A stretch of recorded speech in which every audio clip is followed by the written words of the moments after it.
Hi, Ricardo. Hi, Stacy. Hey, Hello. Rachel. You have any workouts planned this week? Yeah, I'm gonna have to. I'm gonna have to double up. It's exciting. You want to tell us who you are and what you do for the Land Bank? Yeah, absolutely. Ricardo León. I'm president and CEO here at the Land Bank. Stacy, what do you do at the Land Bank? I am the accounting manager. What does that mean? Pretty much oversee the operations of the finance department, the day-to-day things that take place within our finance department, and see the money coming in and out. All right. Before we jump into more of that, I've got a lot of questions for you on that. Sure. Just kind of want to tell you what we have here. What the spread is. Yeah, what our spread is. So our topic today is comfort foods. It's kind of a dreary March day, and so we are just going to talk about comfort foods and both popular ones around Cleveland, Cuyahoga County, and then maybe some that you had in your homes growing up. We have it's actually a reuben from Slyman's. We have a cabbage roll from the little Polish diner in Parma. We have pierogies from Mom's Pierogies. And then we have lasagna from Gallucci's in Midtown, one of my favorite spots. So I probably was a little biased in choosing and getting that on this plate. What's that look like to you? What are your thoughts on that? It looks like I'm gonna need a nap. No, but all good options, so I'm sure it'll all be delicious. Good. Yeah, it looks amazing. All right. Well, what do you want to start with? Pierogies is the kind of easiest one to eat first. There are forks and knives for you guys so that you don't have to eat everything on there. Except I kind of dare you to eat that full plate. Yeah. We'll go for a quick walk after this. Get our steps in. First bite. Let's see.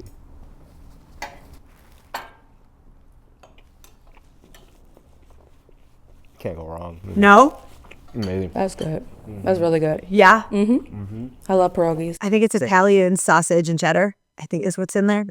Seasoning is so good. Yeah. Yeah. It's amazing. Good. Do you guys make pierogies at home usually? It's a hearty food. Yeah, not too much. Growing up, we did actually quite a bit. We would buy them, like the pre-made ones, so not like homemade. But yeah, we would buy them growing up, but not these days too much. Yeah. Yeah, I'm kind of the opposite. We did not do the pierogies at home. And when I became an adult, I was kind of introduced to it. So I try to buy them here and there. So Do your kids like them? they don't. They don't. No, they're very picky. Meh. I wish that they would like a lot more things. So unfortunately, if it doesn't pass the eye test, then they won't even try it. My kids don't like them either. It doesn't make sense. It's a potato in a pastry. Yeah, they like what is there not potatoes. to They like? right. And it makes zero sense to me. All right. Well, there you go. All right. Can you talk about just the role of the finance team in the land bank and how it helps achieve our mission? It seems maybe to outside viewers that it's very tactical, very transactional, but you're a critical piece of us achieving our mission. Can you talk about that? Yes. So we see every dollar that comes in and out of the land bank. So with that being said, we have to organize it in a way for it to make sense to not only the land bank, but to other people that pours into our mission. So it's very important that we organize and we have to be tactical in a way, just so that we can paint that picture for the land bank and for the other people. So, yeah. Can you tell us what brought you to the land bank?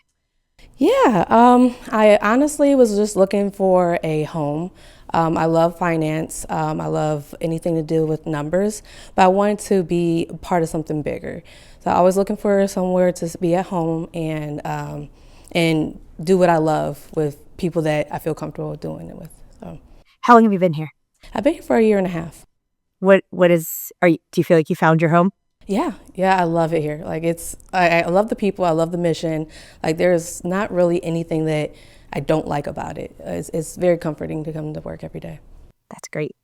Ricardo, can you give an impact on the new version, the 2.0 version of our finance team and Stacy's piece of that and the impact it has on our mission? Yeah, absolutely. So Stacy, I think, was kind of the first wave of like new folks who kind of energized the finance team coming in about 1.5 years ago. About 6 months ago, we brought in a new CFO as well. And really thinking, to Stacy's point, kind of strategically around not just the financials for like what we need them for, like what our finance department needs them for, but historically there had maybe been a little bit of a disconnect between like the program staff and the finance team, which is again, having served on nonprofit boards in town and knowing other kind of leaders, kind of tends to be the case. Like finance is usually like the last team to find out about stuff.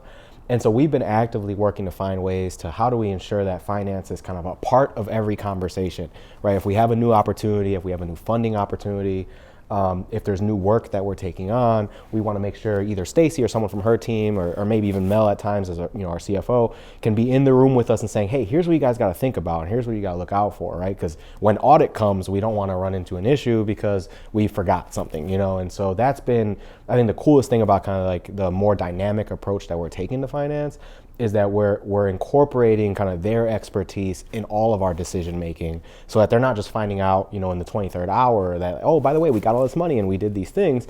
They can help us on the front end what we need to be thinking about, both from like a day-to-day perspective, but also on the reporting side as well. Got it. Have you helped create that process of putting the attention on the income of dollars up front rather than at the 23rd hour, as Ricardo said, and what has been your role in that process? Yeah, so I really, when I started, it was already going to motion. Because we had the 15th anniversary and the impact that it made, and that a lot of people were more aware of what the land bank does, it kind of brought the spotlight on us in a good way. So we are getting more funding to pour out into these projects and our mission. But with that being said, that we have to create a newer and stronger policy and procedure. So they did implementation with our systems. We're upgrading and making it better and more. It creates more of a working flow that's within the departments and not just keeping them outside of finance and us outside of their roles as well. So new systems, new people in place. So we do have a new CFO. We're having the data analyst that's coming in and out. We're having people that's coming in for like reporting purposes, helping us with our compliance. It's really all coming together. Yeah, I think that's been cool to see, just like from the finance perspective of how they've been helping us understand what are the things that maybe we overlooked in the past or didn't think about. And particularly for a long time, the land bank, we only had a couple kind of funding sources. In the last couple of years, to Stacy's point, that has changed pretty dramatically. We went from 2 or 3 kind of funding sources to 50 plus. And her stewardship, along with our CFO and the existing finance staff, have really helped us understand how do you manage that complexity. And I think that's one of the things that her leadership has brought us. I have a question on that, but what do you want to try next? You want to try the sandwich? You want to go, or do you want? Oh, let's say that for last. Okay, yeah. I'll defer to you. What do you want to try? Let's do the lasagna. Yeah, let's do it. I feel very. It's very heavy. A lot of weight to it. It's dense. It's always a good sign, though. It's delicious. I feel like that's a huge piece.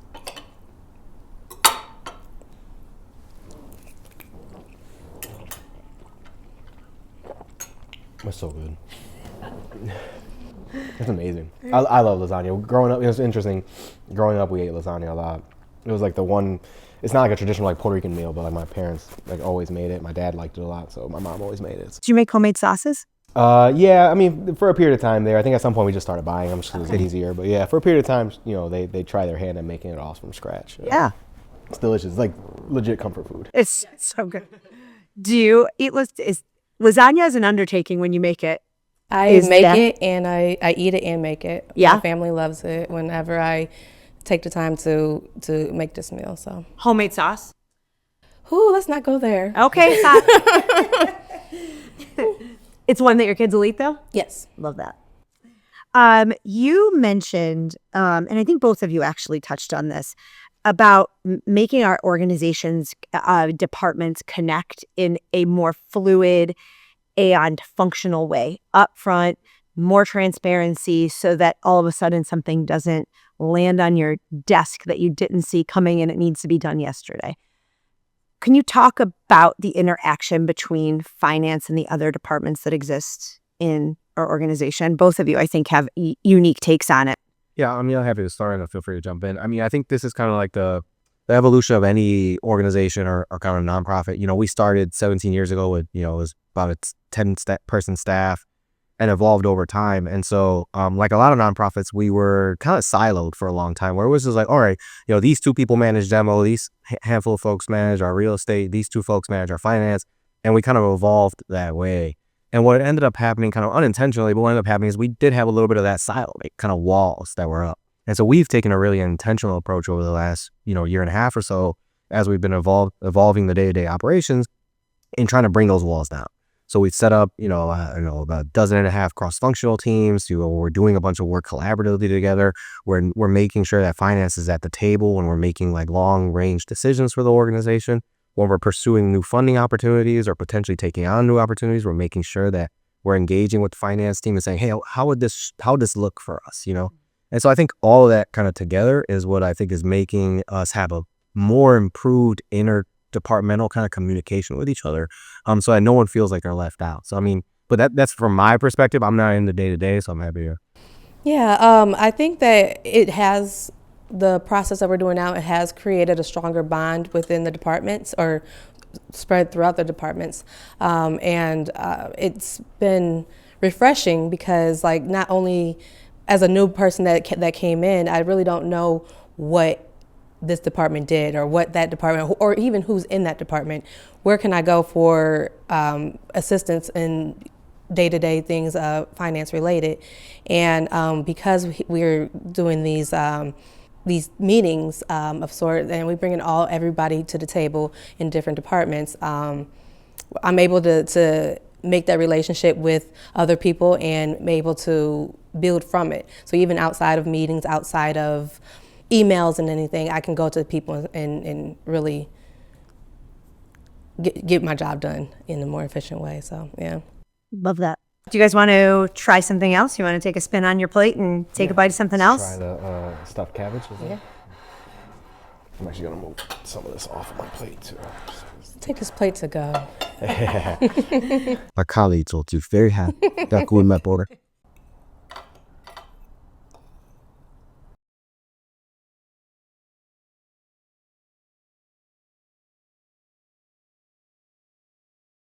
It's good. The cabbage rolls are of almost an acquired taste. For sure, but it's such like a Cleveland thing, It is. Prior to the land bank, I worked in the community development corporation, on the near west side, Metro West, and we had a little Slovenian hall that did a monthly dinner, and it was like, it's crazy, like $10, and it's like the biggest plate of food you could think of, and the cabbage roll was always a part of it. And so we would take our staff out, not every month, but maybe every other month, we'd have a group of our staff go and like support the local kind of Slovenian hall. And so kind of just reminded me of that more than anything. But it was something that growing up, we never really had exposure to, Talk about labor-intensive food. Oh, That takes an entire day to make those. Oh yeah, and be these little old ladies like slinging out, like massive amounts of food. You're like, well, how did you do this? Exactly. Yeah, with the cabbage and the sausage, like we make cabbage and we put sausage inside of it, but we don't stuff it. So it's kind of different, but within the same, I guess, food. This one's from the little Polish diner in Parma. Oh, nice. What did you think of this one? Oh, it was great. It was amazing. It makes sense that it's right. It makes sense. Like, again, like, we've talked about this in previous episodes of the series of like, we have these little cool like ethnic enclaves all around the region. And it's like what makes our city and our region so cool. And so, again, the kind of Parma has historically been kind of an Eastern European enclave. So it's cool to see. Tell me about each of your backgrounds, like personal backgrounds, like home life backgrounds, like food, dinner. Was that a nightly thing that you all gathered around the table and had dinner? Tell me about like just growing up, what that was like. Yeah, for sure. I'll go in.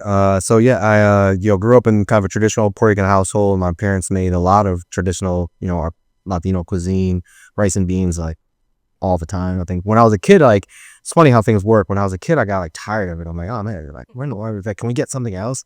Then now as an adult, I'm like, I love this stuff. I mean, like now that I don't really get to eat that food as much, right? Like I know how to cook it, but not that much. And I'm always kind of constantly trying to think about like, I got to watch the carbs and all that. So now when I do get the opportunities to like have that like home cooking that like I grew up on, it's like, well, this is amazing, But yeah, it was usually like family dinner was kind of a nightly thing. We didn't always kind of sit around the table together. Because our family was really big and kind of wide age ranges, but definitely intentionally tried to have like home cooked meals, pretty often at home growing up. And so that was always cool. And And now, again, as an adult, it's always fun to like be able to go, have that food that I grew up with and have that kind of that little bit of a memory of like, oh, this is cool. It's I grew up on comforting. this. Yeah, it's comfort.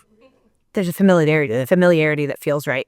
Is rice and beans considered a comfort food then? Yeah. Yeah, for sure. Like white rice and beans, or like it's like arroz con gandules, which is like rice and pigeon peas. It's a traditional like Puerto Rican meal. Oftentimes it's like a holiday meal, but like you can make it anytime. But those are the things that I think of like, oh man, these are the things I grew up on. That when I was a kid, I didn't really care for that much, or I kind of got tired of it. But now as an adult, like, yeah, this is totally comfort food. And then when I had the chance to eat it, I do it. Yeah. Well, and I grew up in a big household as well, so but we did eat around the table every night. Actually, to the point like if you did not finish your food, you did not leave the table. Oh wow! So it was really good. It was a good experience because we talked about our day throughout, at the table. So and the food was amazing. Like we had. It's called soul food for the most part. Anything that, and my mom always made sure that we have some type of meat, some type of something green, and then like a starch of some sort. So it's even holiday meals, like we have macaroni, you have the fried chicken, you have turkey, stuffing. Like it's really just more comfort than over the years that you would want to eat every day, but it's really good. all right, you ready to dive into the sandwich, the big guy? Yeah. Save the best. So Hardee's. Hardiest, yes. I'm definitely gonna have to cut this. I know the Slyman's purists. Wait, not. Oh, right, you're not just gonna go in for the bite. It's too much. Only thing's missing is a Sandwich. pickle. Yeah. Legit. Yeah. There is, if you want sauerkraut and Thousand Island, if you want to try it with your sandwich. Thousand Island. Yeah.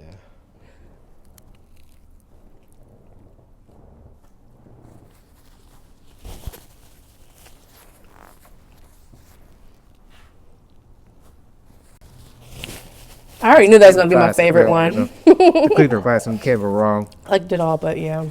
That was your favorite? It was? I love a Slyman's. I love Anything in that. there, yeah.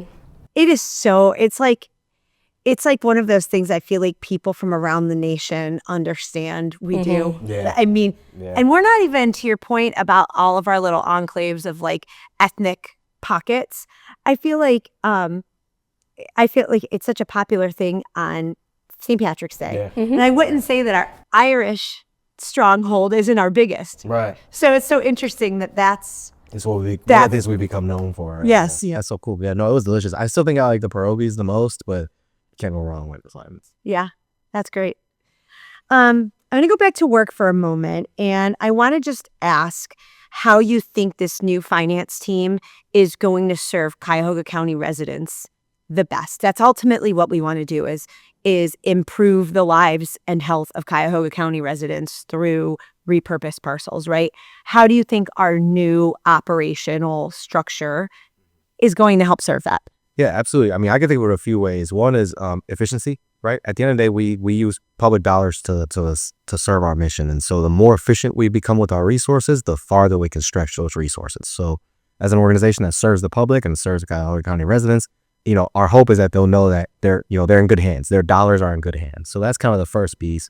And then I would say the second component, which we've always been really good at, but I think this newfound team is going to help us kind of get even to the next level, is maintain that transparency, right? When our community members reach out to us and want to know why we're doing things and how we're doing them and how are we using our resources, we have a dynamic team that can respond in real time, provide the information that's necessary. And so in a lot of ways, again, we've always had clean audits, so we're in a good shape. It's not like we're reinventing the wheel, but I think because of the things we talked about, our new systems, our new policies, the more efficient way that we're operating, we'll be even better at answering those questions and delivering on that message and ultimately delivering on that impact. So that's how I see it.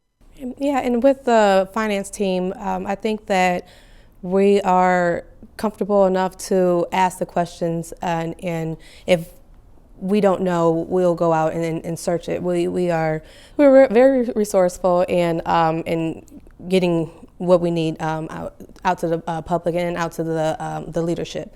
Anything that they need, reports, we're just making it a lot more stronger for them to, like you said, in real time, get the information that he needs or that they need. Great. One question we're just asking everyone, Stacy, what makes Cuyahoga County great? Well, besides the fact that I grew up in it, I love it because it's so different. You have so many different cultures coming together, and just the way that we cheer on our teams, just the way that we cheer on the people that come from our neighborhoods. We take such pride in our county and our cities. So I think that right there, that if you don't care about where you live or where you grow up or where your kids are growing up in, then it's not really, it doesn't feel good, it doesn't feel right. And I think that the county as a whole, they make it feel special and you want to stay here. All right. What is your go-to Cleveland restaurant? For comfort food or just because you're like, I'm craving that? I guess that's a comfort food. Lately, I have been anytime, I grew up on the west side. I now live on the east side. Anytime I'm on the west side, I try to stop over at Centro Via 25. There's like 6 or 7 different kiosks of different like Latino food. And when you think about comfort food, like that is, it was the deep fried stuff, it's the empanadas, it's the rice and beans, the, kind of all the different options to choose from. And so lately, that's probably been my go-to. Lately, I've been going to Arcade's Pizza. Like this pizza place, it's off of Broadway. It's open very late, to be honest. But it has such a hearty pizza. Like it's unfamiliar to like anything that I really taste. That's like Domino's and things like that. Like they take their time and then they have the sauces and it's just really good. And my whole family loves it, so it's an easy go-to. That's great. Thank you both. Thank you. Thank you. Shit, this is amazing.